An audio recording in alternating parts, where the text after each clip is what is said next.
Bonjour à tous, bienvenue chers amis. Je vous souhaite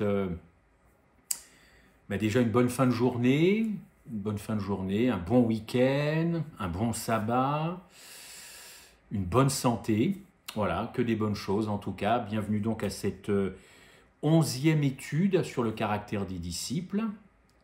Vous avez calculé, eh bien il en reste un dernier que nous ferons dans quelques jours après une courte pause la semaine prochaine. Je voudrais vous entretenir sur Jacques. Et encore une fois, merci pour votre accompagnement. Et nous pouvons donc commencer. Bienvenue à tous. Alors Jacques l'usurpateur.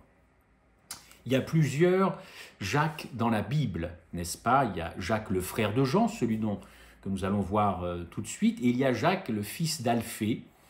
Jacques le mineur, dit Jacques le mineur. Alors mineur pas parce qu'évidemment c'est un mineur de fond, ni par l'âge, hein. Il était majeur j'imagine, mais voilà, plusieurs Jacques, et celui-là, voilà, c'est Jacques l'usurpateur, et nous verrons donc la prochaine fois pour la 12e et dernière étude, Jacques le mineur. Donc l'autre Jacques, celui d'aujourd'hui, il fait partie des 4 disciples qui ont été choisis, vous le savez, par Jésus-Christ au bord du lac de Galilée. À cette époque, Jacques est patron pêcheur. Il a donc une flotte de bateaux avec lui, il a des salariés, c'est normal, et il va suivre évidemment Jésus-Christ. Alors pas facile à l'époque de lâcher comme ça une entreprise familiale, surtout quand on est l'aîné, car l'héritage, vous savez, revenait au fils aîné. Et voilà que Jacques suit Jésus-Christ et laisse tout en plan. Pas facile, je vous le disais, et puis pas facile non plus de changer de vie. Suivre le Christ, bon, c'est pas un travail comme pêcher le poisson, mais ça change tout, ça change la vie, et pas toujours évident de s'adapter à de nouvelles vies. Jacques l'a pourtant fait, justement. Et vous aurez remarqué aussi que dans les évangiles, on parle plus souvent de Jean, son frère, que de lui, Jacques. Jacques, il a eu aussi envie d'exister, il a eu aussi envie, il a eu le besoin de se faire une place. Il retenait le mot place, vous allez voir, vous allez comprendre pourquoi.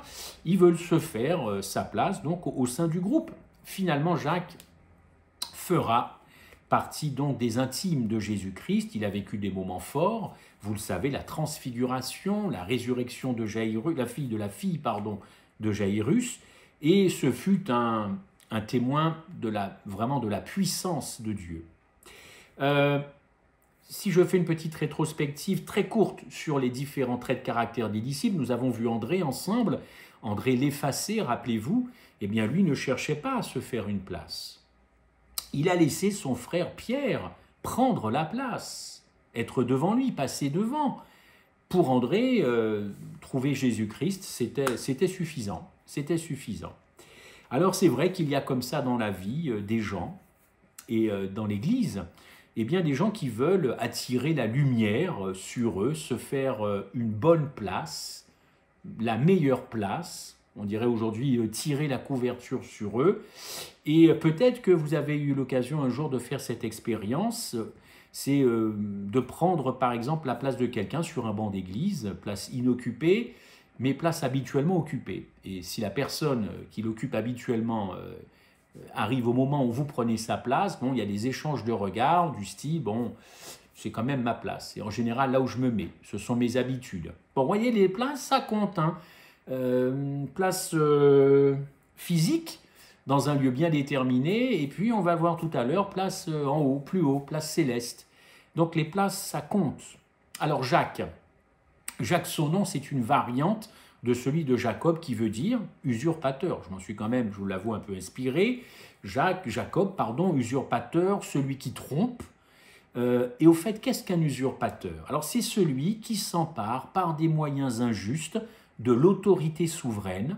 L'usurpation, c'est le fait d'exercer, de convoiter des fonctions, un titre, un honneur, par exemple comme porter des décorations ou des titres honorifiques, mais qui ne vous appartiennent pas. Alors, vous êtes-vous déjà posé cette question? Est-ce que vous êtes un ou une usurpateur? C'était l'état d'esprit, et c'est parfois toujours l'état d'esprit de certains qui veulent posséder une place, posséder un titre qu'ils ne méritent pas.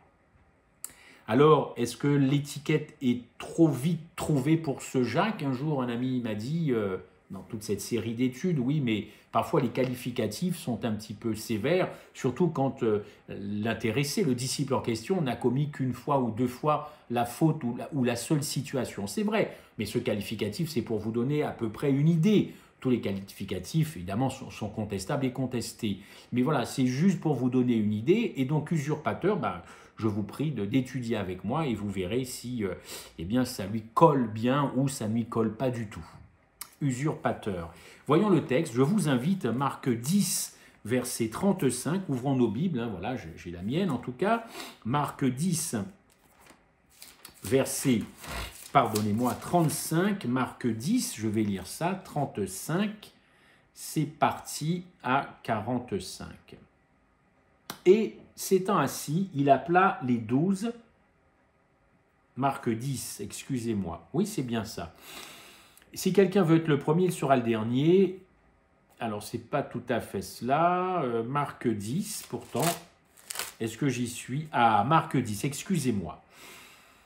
Alors, voilà, excusez-moi. Alors, Jacques et Jean, fils de Zébédée, vinrent à lui, donc à Jésus-Christ, et dirent, « Maître, nous voudrions que tu nous fisses ce que nous te demandons. » Et il leur dit, « Que voulez-vous que je fasse ?» Ils lui dirent, « Accorde-nous d'être assis dans ta gloire, l'un à ta droite, l'un à ta gauche. » Et Jésus leur dit, « Mais vous ne savez pas ce que vous demandez.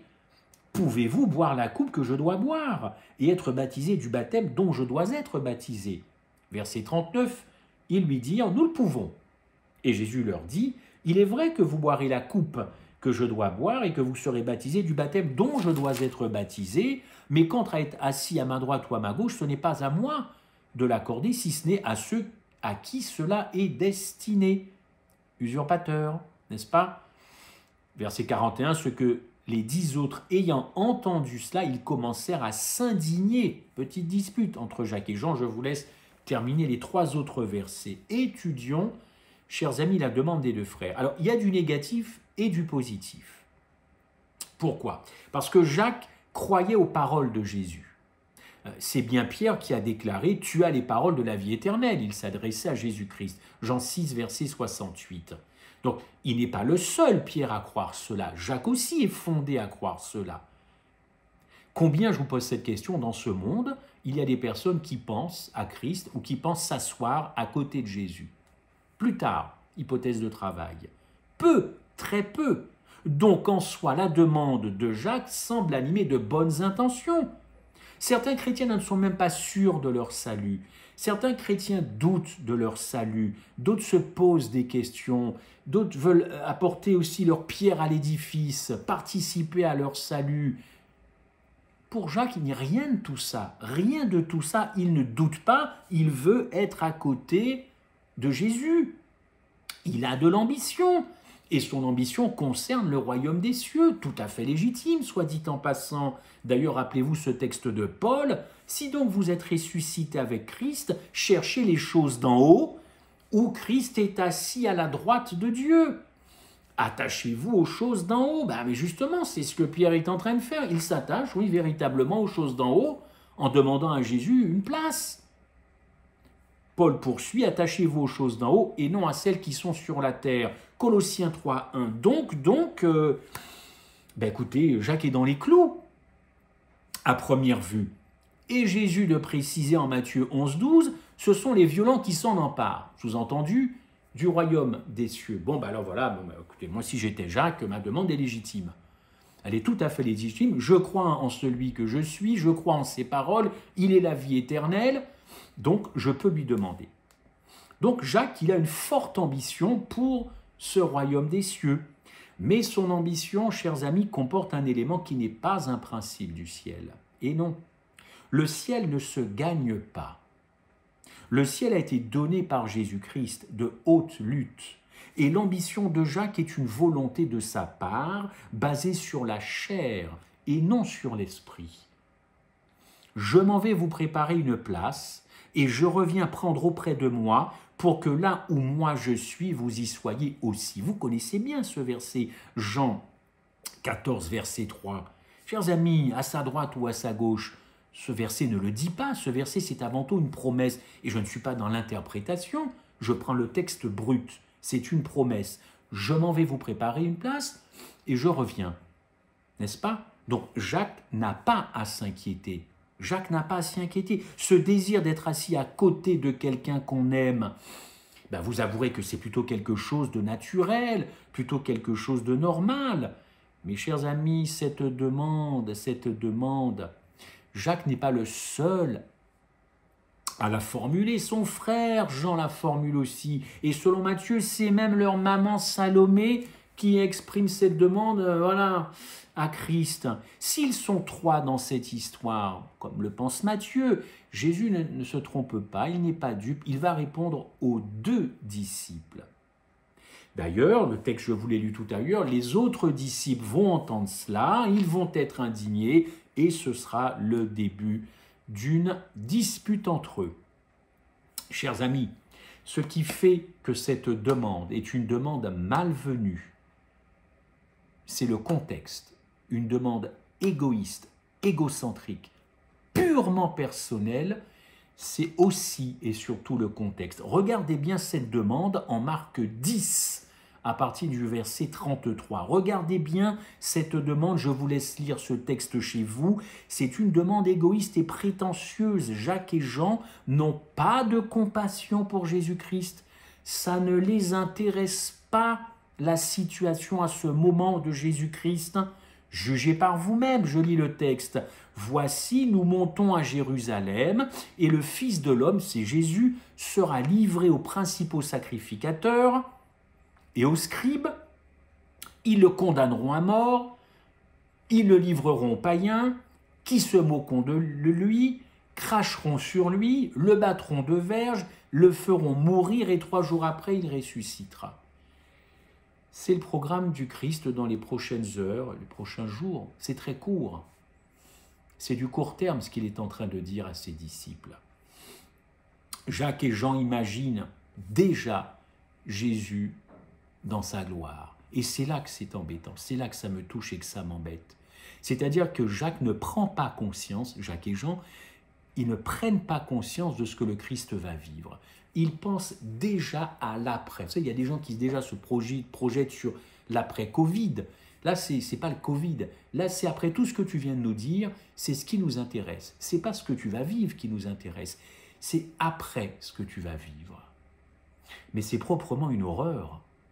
C'est proprement une horreur que de faire ça à Jésus-Christ qui annonce le programme, et eux, ils veulent l'après-programme. Oh, chers amis, oui, il se voit déjà à ses côtés, après la glorification, avec une musique d'ange, j'imagine, jouant de la harpe, n'est-ce pas? La météo est bonne, hein, il fait beau, l'ambiance est sympa, on est au ciel. Voilà, la belle affaire, le beau tableau. Mais c'est pas ça du tout. Il ne réalise pas que Jésus va bientôt boire une coupe de douleur, la coupe de la malédiction du péché, qui retombe sur lui, la coupe de la seconde mort, la mort éternelle, pour que toi tu vives éternellement, la séparation d'éternel avec le Père. Ça, c'est une malédiction, cette coupe. Eux pensent à la coupe d'honneur, vous savez, le truc qui brille au-dessus de la tête. Christ, lui, c'est la coupe amère qu'il va boire. Ce genre d'attitude révèle, oui, je le crois, la personnalité d'un usurpateur. C'est-à-dire vouloir s'approprier quelque chose qui ne vous appartient pas. La promesse a été faite, pas la mise en place. C'est à Jésus que doit revenir l'attention de la compassion, de la consolation. Et là, nous voyons Jacques et Jean qui s'y voient déjà. Ils font fi de la souffrance du Christ, de leur maître. Y aurait-il des chrétiens qui seraient dans cet état d'esprit ? Oui, je le crois. Et c'est l'un des maux les plus terribles du christianisme. C'est vouloir déjà le bonbon, le sucré, la carotte, n'est-ce pas, avant de râper la carotte. Dieu souffre. Est-ce que nous y pensons? Bon, ben il souffre, mais le plus important, c'est la promesse, c'est la vie éternelle, n'est-ce pas? Dieu souffre, mais bon, c'est Dieu, il va s'en remettre, hein. Faut pas non plus pousser le bouchon. Nous, ces promesses, on veut se les acquérir, elles sont pour nous. Dieu souffre et je pense au reste. Chers amis, dans cette demande, on pourrait y voir peut-être un soupçon de tendresse, peut-être un soupçon de politesse, mais non, rien, bien au contraire. C'est une demande pressante. Lisez le texte dans les différentes versions. C'est une demande pressante, c'est une demande autoritaire. Matthieu 20 dit « Alors la mère des fils de Zébédée s'approcha de Jésus avec ses enfants, ses fils, et se prosterna quand même pour lui faire une demande. Il lui dit « Que veux-tu » Qu'est-ce qu'elle répond? Salomé « Ordonne, dit-elle, que mes 2 fils que voici soient assis dans ton royaume, l'un à ta droite, l'autre à ta gauche. » Avez-vous remarqué qu'il n'y a pas un « s'il te plaît » ou il n'y a même pas un adverbe du style « éventuellement, Seigneur, pourrais-tu » Il n'y a pas de conditionnel, il n'y a pas « est-ce que tu pourrais faire en sorte que » Non. La version Chouraki, elle est encore plus terrible. Chouraki dit en Marc 10, 35, « Rabbi, nous voulons » et là c'est Jacques et Jean qui parlent, « nous voulons que quoi que nous te demandions, tu le fasses pour nous. » Ah, qu'il est bon d'aller voir dans les autres versions et de ne pas être habitué toujours à la même version, car à force de s'habituer, on ose imaginer la même phrase écrite différemment, n'est-ce pas? Rabbi, nous voulons, donc c'est un ordre, que quoi qu'on te demande, tu le fasses pour nous. Chers amis, la réponse de Jésus tombe. Vous ne savez pas de quel esprit vous êtes animés. Rappelez-vous, Jésus avait déjà dit ça à un certain Pierre. Autrement dit, vous ne savez pas ce que vous demandez. Et pour couronner le tout, Jacques et Jean répondent à Jésus qu'ils sont capables de boire la même coupe que lui. Que de prétention! Que de prétention, n'est-ce pas? On voit d'ailleurs aussi que les 10 autres disciples vont se mêler de cette histoire. Ils trouvent cela scandaleux. Ils sont scandalisés. Mais alors je pose une question, est-ce qu'à leur tour, eux, est-ce qu'ils ne seraient pas jaloux de la bonne place que les 2 autres, là, les 2 copains sont en train de demander au patron? Excusez-moi cette familiarité, mais est-ce qu'ils ne seraient pas un peu jaloux? Et c'est ainsi qu'une dispute survient. Et pourtant, ce Jacques, voici ce qu'il a écrit plus tard, sous sa plume d'ailleurs, au chapitre 4. D'où viennent les conflits? Il a dû se dire en écrivant cela, tiens, je me rappelle quand même que je suis à l'origine d'un problème. D'où viennent les conflits, les querelles parmi vous, sinon de vos plaisirs qui combattent dans votre corps tout entier? Donc ce n'est pas la chair là qui parle, plutôt ce n'est pas l'esprit, c'est la chair. Si vous demandez, vous ne recevez pas parce que vous demandez mal, afin de pouvoir dépenser pour vos plaisirs. Ça, c'est Osterwald, Jacques 3. Chers amis, pour écrire cela, Jacques a dû tirer toutes les conséquences de sa demande opportuniste. Opportuniste. Jésus a bien vu le problème, celui de l'ambition du pouvoir. Les hommes se plaisent d'ailleurs à dominer les autres, usant de leur influence pour dépasser les autres. L'Église n'échappe pas à ces rapports de force. C'est aussi le théâtre de jeux d'influence, d'abus d'autorité, voire d'autoritarisme de certains membres. Il faut le dire. Dans le royaume des cieux, ça ne se passe pas comme ça. Le royaume des cieux, ça ne se passe pas comme ça, et nous ferions bien de nous inspirer dans nos relations de ce qui se passe dans le royaume des cieux quand même. Puisque nous sommes censés vouloir y aller, la place est prête, et il faudrait que, en attendant, je ne sois pas formaté comme là où je dois aller. Bon, c'est un petit peu trop facile, n'est-ce pas, de raisonner comme cela. Chers amis, la place la plus élevée de Jésus en tant qu'homme sur cette terre, vous savez, ce fut la croix. Ce fut sur la croix. Buvant la coupe de douleur et de malédiction pour la rançon de beaucoup. Où est votre ambition? Quelle est-elle en ce soir, en ce début d'année scolaire ecclésiale? Voulez-vous servir le plus grand nombre ou être servi par le plus grand nombre? Ou alors, juste être vu des autres?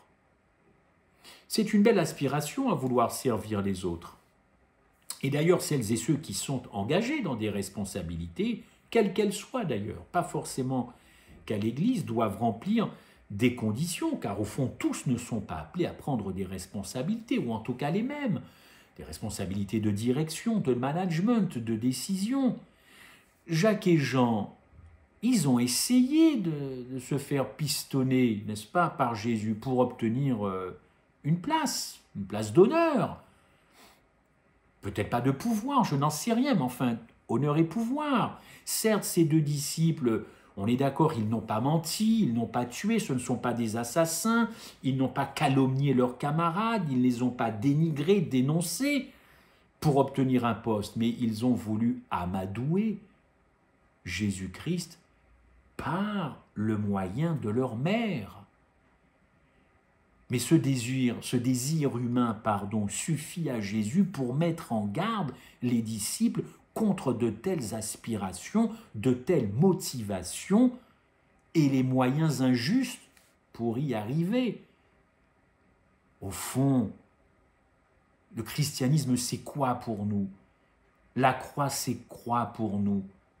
C'est le seul moyen d'être immortel et au soleil pendant l'éternité, c'est ça.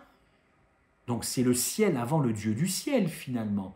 Il n'y a que la vie éternelle qui m'intéresse. Je répète, ce ou ces désirs humains, en l'occurrence avec Jacques, et tout au long de cette série que vous avez pu voir avec les disciples, Jésus nous interpelle, je pense, et nous dit attention, et il nous met en garde contre nous-mêmes, sur nos motivations, sur nos aspirations, sur nos sollicitations, y compris d'ailleurs dans les prières. Qu'est-ce que nous ne demandons pas au ciel de réaliser? Dieu merci, je loue qu'il y ait des prières qui ne sont pas exaucées, car moi-même je suis parfois incapable de prendre la mesure de ce que je demande. Et si la chose se réalisait, eh bien, je serais le premier horrifié. Dieu nous préserve de prières non exaucées, mais tant mieux qu'elles ne soient pas toutes exaucées. Nous le savons, il faut qu'elles soient en accord avec la volonté de Dieu, mais parfois, c'est incroyable, n'est-ce pas? Donc Dieu nous met en garde contre nos motivations, nos aspirations, et je vous le disais, les moyens d'y parvenir. Le pistonnage, le fricotage. N'oublions pas, chers amis, la leçon de Jésus après un tel débat entre les disciples. Le Fils de l'homme n'est pas venu pour être servi, mais pour servir. Et ça, on a du mal à le comprendre. Nous ne sommes pas dans des sociétés où on aurait envie de tout le temps rendre service aux gens. Et pourtant, je le répète, le Fils de l'homme n'est pas venu pour être servi, mais pour servir et donner sa vie, en rançon pour une multitude. Si vous n'aimez pas servir les autres, votre place n'est peut-être pas au ciel. En tout cas, c'est dans votre intérêt de ne pas y aller, car le lieu où tout le monde est au service de tout le monde, ça vous paraîtra d'un ennui éternel. Oui, la vie éternelle, il faut le rappeler, c'est l'altruisme. C'est pas l'égocentrisme, l'altruisme. Si vous aimez les premières places pour être vu, vous risquez d'être déçu, car au ciel, seul Jésus-Christ a la première place. Mais il est là pour nous servir. Et c'est ça qui est merveilleux. Quelle conception vous avez de la vie éternelle? Quelle conception vous avez du salut? Je pense que ce sont des bonnes questions à se poser alors que nous vivons quand même une période, une fin d'année. Nous arrivons bientôt au mois d'octobre, nous sommes déjà à la mi-septembre, le temps passe vite. Temps particulier, époque particulière, tout de même, il s'agit de se poser des bonnes questions maintenant et pas simplement de retomber dans une routine spirituelle, personnelle, ecclésiale, familiale. C'est quoi la vie éternelle? Pourquoi? Qui est derrière cela? Alors oui, c'est vrai, Jacques et Jean ont oublié dans leur demande la coupe qui va avec, la coupe de celui qui obéit jusqu'à la mort, la coupe qui supporte l'insupportable, la coupe qui supporte le mépris, la coupe qui supporte la souffrance, le sacrifice. À la question « est-ce qu'ils peuvent boire cette coupe ?» la réponse est vite trouvée « non ». Si cette demande est basée sur la chair, non. Mais pour Jacques et Jean, pas de problème, on va boire la coupe et on va se retrouver entre potes, entre amis, et bien au ciel. Ils ont fini par boire cette coupe, hein. Jésus leur dit d'ailleurs, ils recevront, oui c'est vrai, et oui, le baptême de feu, n'est-ce pas?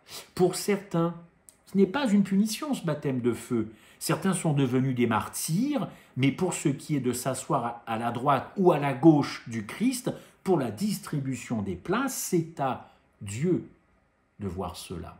Jésus le dit lui-même, ce n'est pas à moi de vous accorder cela. Jacques d'ailleurs sera le premier à passer par le martyre. Alors oui, là, il a bu la coupe. Quand il a dit oui, je la bois, c'est pas un problème, il ne pouvait pas s'imaginer de quelle mort il mourrait. Acte 12, verset 1. Hérode supprima par l'épée Jacques, le frère de Jean, puis ce fut d'ailleurs au tour de Pierre.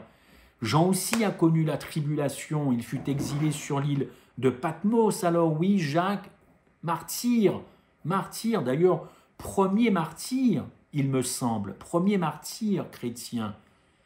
Nulle part, d'ailleurs, il est mentionné dans l'Écriture que Jacques a eu une place d'honneur, ou la direction d'une église, ou la direction d'une institution. Pas du tout. Il a dû être un missionnaire très zélé, d'ailleurs, pour que Satan souffle aux oreilles d'Hérode, il faut le faire mourir, cet homme. Alors oui, il a eu la première place, comme je vous le disais, mais la place du martyr. Son témoignage fut remarquable. Il n'est pas mort par intérêt, ni même pour gagner une place, mais il est mort en martyr, par amour et par fidélité pour son Sauveur. Il a montré qu'il pouvait boire cette coupe grâce à Jésus-Christ et au Saint-Esprit qui l'a accompagné jusqu'au bout. Si Dieu, chers amis, a donné autorité à ses disciples pour marcher sur les serpents et les scorpions, il a également déclaré de ne pas se réjouir que les esprits nous soient soumis, mais de ce que nos noms soient inscrits dans les lieux célestes. Luc 10, verset 19. Oh, chers amis, et c'est ma conclusion, si nos noms sont inscrits dans les lieux, et c'est le cas pour celui qui a la foi de Jésus, alors, peu importe la place, à droite ou à gauche, quelle importance. Mais vous voyez dans l'état d'esprit de Jacques et de Jean et de la maman, voyez un petit peu ces pingres, ces mesquins d'être allés trouver le Christ pour faire cette demande. Et moi, je vous interpelle comme moi, est-ce que nous n'avons pas les mêmes demandes? Peut-être pas des demandes de place, et encore, je ne suis pas dans votre cœur, dans vos cœurs, mais moins que cela, c'est la même chose que Jacques et Jean. Attention à ce que nous demandons, quelles sont nos motivations. Et je crois que l'urgence du temps n'autorise pas à faire des demandes singulières. L'urgence du temps ne nous dédouane pas de réfléchir. L'urgence du temps, des temps de la fin, ne nous autorise pas à avoir des demandes farfelues, même sur le coup d'une foi puissante. Jacques et Jean ont connu le martyre, ils ont bu cette coupe. S'ils avaient eu le temps de regretter, peut-être qu'ils ont eu cette demande, eh bien ils auraient pris toute la dimension d'une demande vraiment égoïste, très égocentrique. Et j'ose à peine croire comment le Christ a pris cette demande quand il a vu ses deux disciples venir, Jean le bien-aimé, Jacques qui a suivi d'un seul coup. Comment a-t-il pu prendre cette demande alors qu'il est en train d'annoncer le calvaire qu'il va vivre, le calvaire dans sa chair, dans ses neurones, dans sa tête, dans ses reins, dans la jointure de ses os. Il annonce une période terrible pour lui, physique, morale, psychique, émotionnelle, et il voit 2 de ses disciples qu'il a formés venir lui demander « Allez, trouve-nous une place à ta droite et à ta gauche. » Je ne leur jette pas la pierre. Et vous l'avez compris que durant ces 11 études et la dernière à venir, il n'a pas été pour moi de jeter la pierre aux disciples. Et j'espère que vous n'êtes pas non plus dans cet état d'esprit, mais de mieux les connaître. Et je pense que beaucoup de chrétiens, authentiques et sincères, peuvent se retrouver dans la personnalité de Jacques quant à leur comportement vis-à-vis de Jésus-Christ. Que Dieu nous garde d'avoir un cœur égocentré, de faire des demandes égoïstes pour notre propre compte, pour notre propre avantage. C'est ce que je nous souhaite. Amen.